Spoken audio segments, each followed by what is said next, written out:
Chapter 7. On the night of the pageant, we didn't have any supper because Mother forgot to fix it. My father said that was all right. Between Mrs. Armstrong's telephone calls and the pageant rehearsals, he didn't expect supper anymore. When it's all over, he said, we'll go someplace and have hamburgers. But Mother said, when it was all over, she might want to go someplace and hide. We've never once gone through the whole thing, she said. I don't know what's going to happen.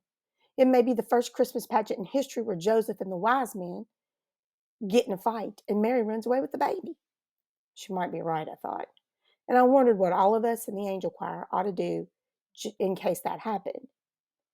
It would be dumb for us to just stand there singing about the holy infant if Mary had run off with him.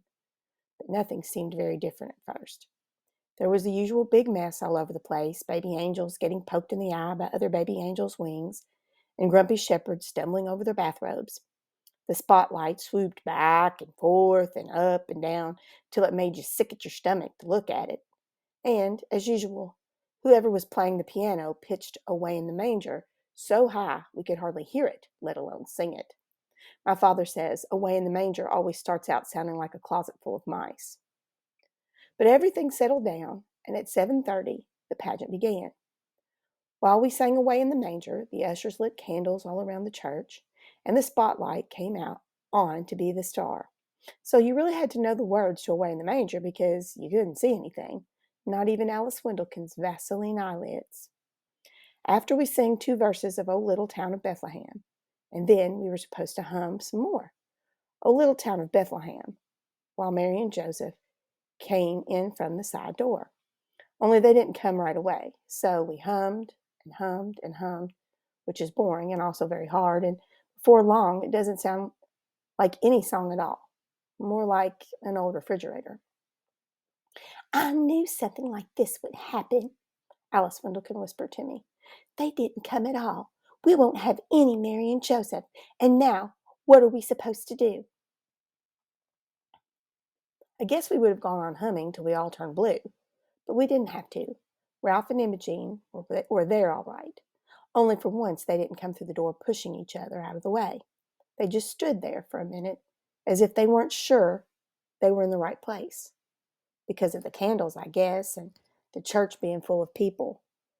They looked like the people you see on the 6 o'clock news, refugees, sent to wait in some strange, ugly place with all their boxes and sacks all around them. It suddenly occurred to me that this was just the way it must have been for the real Holy Family, stuck away in a barn by people who didn't much care what happened to them. They couldn't have been very neat and tidy either, but more like this Mary and Joseph. Imogene's veil was cockeyed as usual, and Ralph's hair stuck out all around his ears. Imogene had the baby doll, but she wasn't carrying it the way she was supposed to, cradled in her arms. She had it slung up over her shoulder, and before she put it in the manger, she thumped it twice on the back. I heard Alice gasp, and she poked me. I don't think it's very nice to birth the baby Jesus, she whispered, as if he had colic. Then she poked me again. Do you suppose he could have had colic? I said, I don't know, why not? And I didn't. He could have had colic or been fussy or hungry like any other baby. After all, that was the whole point of Jesus. That he didn't come down on a cloud like something out of Amazing Comics, but that he was born and lived, a real person. Right away we had to sing While Shepherds Watch Their Flocks by Night. And we had to sing very loud because there were more shepherds than there were anything else. And they made so much noise banging their crooks around, like a lot of hockey sticks. Next came Gladys, from behind the angel choir, pushing people out of the way and stepping on everyone's feet. Since Gladys was the only one in the pageant who had anything to say, she made the most of it. Hi! Unto you a child is born, she hollered, as if it was for sure the best news in the world. And all the shepherds trembled, sore afraid of Gladys mainly, but it looked good anyway. Then came 3 carols about angels. It took that long to get the angels in because they were all primary kids and they got nervous and cried and forgot where they were supposed to go and bent their wings in the door and things like that. We got a little rest then while the boys sang We Three Kings of Orient Are. and everybody in the audience shifted around to watch the wise men march up the aisle. "What have they got?" Alice whispered. "I don't know, but whatever it was heavy." Leroy almost dropped it, and he didn't have his frankincense jar either, and Claude and Ollie didn't have anything, although they were supposed to bring the gold and myrrh.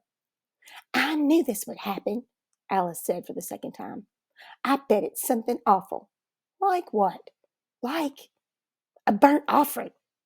You know the Herdmans." Well, they did burn things, but they hadn't burned this yet. It was a ham, and right away I knew where it came from. My father was on the church charitable works committee. They give away food baskets at Christmas. And this was the Herdman's food basket ham. It still had the ribbon around it saying Merry Christmas. "I'll bet they stole that," Alice said. "They did not. It came from their food basket. And if they want to give away their own ham, I guess they can do it." But even if the Herdmans didn't like ham, that was Alice's next idea. They had never before in their lives given anything away except lumps on the head. So you had to be impressed. Leroy dropped the ham in front of the manger. It looked funny to see a ham there instead of the fancy bath salts jars we always used for the myrrh and the frankincense. And then they went and sat down in the only space that was left. While we sang "What Child Is This?", the wise men were supposed to confer among themselves and then leave by a different door, so everyone would understand that they were going home another way. But the Herdmans forgot, or didn't want to, or something, because they didn't confer and they didn't leave either. They just sat there, and there wasn't anything anyone could do about it. "They're ruining the whole thing," Alice whispered. But they weren't at all.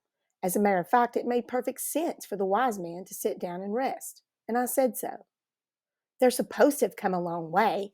You wouldn't expect them to just show up and hand over the ham and leave. As for ruining the whole thing, it seemed to me that the Herdmans had improved the pageant a lot, just by doing what came naturally, like burping the baby, for instance, or thinking a ham would make a better present than a lot of perfumed oil. Usually by the time we got to Silent Night, which was always the last carol, I was fed up with the whole thing and couldn't wait for it to be over. But I didn't feel that way this time. I almost wished for the pageant to go on, with the Herdmans in charge, to see what else they would do that was different. Maybe the wise men would tell Mary about their problem with Herod, and she would tell them to go back and lie their heads off. Or Joseph might go with them and get rid of Herod once and for all. Or Joseph and Mary might ask the wise man to take the Christ child with them, figuring that no one would think to look there. I was so busy planning new ways to save the baby, Jesus, that I missed the beginning of Silent Night. But it was all right because everyone sang Silent Night, including the audience. We sang all the verses too. And when we got to Son of God loves pure light, I happened to look at Imogene, and I almost dropped my hymn book on a baby angel. Everyone had been waiting all this time for the Herdmans to do something absolutely unexpected. And sure enough, that's what happened. Imogene Herdman was crying.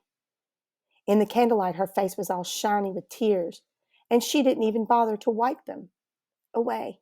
She just sat there, awful old Imogene, in her crookedy veil, crying and crying and crying. Well, it was the best Christmas pageant we ever had. Everybody said so, but nobody seemed to know why. When it was over, people stood around the lobby of the church talking about what was different this year. There was something special, everyone said. They couldn't put their finger on what. Mrs. Wendlekin said, "Well, Mary, the mother of Jesus, had a black eye. That was something special." "But only what you might expect," she added. She meant that it was the most natural thing in the world for a herdman to have a black eye. But actually, nobody hit Imogene, and she didn't hit anyone else. Her eye wasn't really black either, just all puffy and swollen. She had walked into the corner of the choir robe cabinet in kind of a daze, as if she'd just caught onto the idea of God and the wonder of Christmas. And this was the funny thing about it all. For years, I thought about the wonder of Christmas and the mystery of Jesus' birth and never really understood it. But now, because of the Herdmans, it didn't seem so mysterious after all. When Imogene had asked me what the pageant was about, I told her it was about Jesus, but that was just part of it. It was about a new baby and his mother and father who were in a lot of trouble. No money, no place to go, no doctor, nobody they knew, and then, arriving from the east, like my uncle from New Jersey, some rich friends. But Imogene, I guess, didn't see it that way.